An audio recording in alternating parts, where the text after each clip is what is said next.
Friends, अभी इस segment में we are going to address the point जो हम हमेशा सभी से सुनते हैं, दैट इज़ कि भुवनेश्वर बहुत ज़्यादा एक्सपेंसिव है when we talk about real estate. And Bhubaneswar तो the price comparison with cities like Delhi, Hyderabad and many other developed cities, वहाँ पे इतने में मिल रहा है। And why is Bhubaneswar so expensive? Of course, we all are aware about the fact that Bhubaneswar is not a very developed city. Of course, it is the state capital, but in terms of industries, in terms of opportunities, in terms of population, and many other segments, हम compare नहीं कर सकते. The basic idea is कि Bhubaneswar is giving great real estate returns. सारा market is not a bubble. And जो factors हैं जो यहाँ पे अच्छे रिटर्न्स को सपोर्ट करते हैं, उसको डिस्कस करते हैं वन बाय वन। तो सबसे पहला फैक्टर है वो ये है कि Bhubaneswar is a smart city. जब स्मार्ट सिटीज़ की लिस्ट आई थी तभी भी आपको पता होगा कि it was on the first number. जी हाँ, तो Bhubaneswar is one of the most, I would say, desirable places to stay. अगर हम बात करते हैं पीस की, अगर हम बात करते हैं पोस्ट रिटायरमेंट, एक ऐसा शहर जहाँ पे पूरे उड़ीसा या कई बार पूरे इंडिया से लोग आकर के रहना चाहते हैं। Neat, clean, well-designed city with all the important infrastructure in terms of education, Medicare, and tourism. The second factor is infrastructure development. Bhubaneswar जिस तरह का infrastructure development देख रहा है in the past few years, that is commendable. जिस तरीके का हमारा road network है, जितना fast हमारा अच्छा rail network है, and even expansion of the airport we are planning, connectivity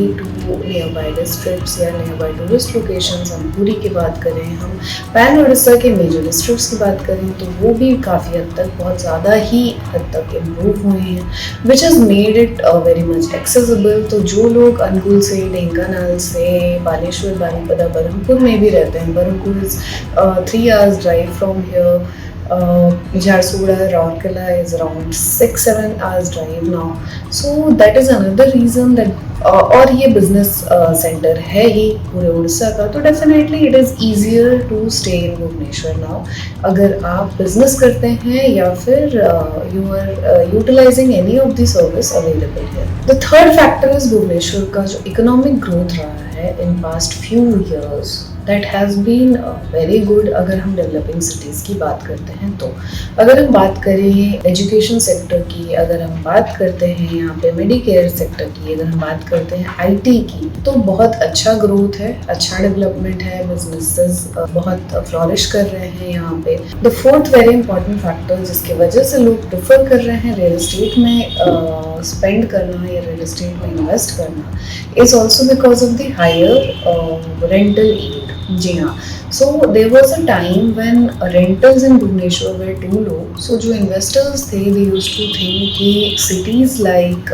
Bangalore, Delhi और मुंबई give better returns. अभी Bhubaneswar is able to, good properties in Bhubaneswar is able to match the rental that is received in many areas. And the fifth very important factor is the investment opportunities. पहले भुवनेश्वर में इतने ज़्यादा investment opportunities available नहीं थे, return based investment opportunities की हम बात कर रहे हैं into real estate.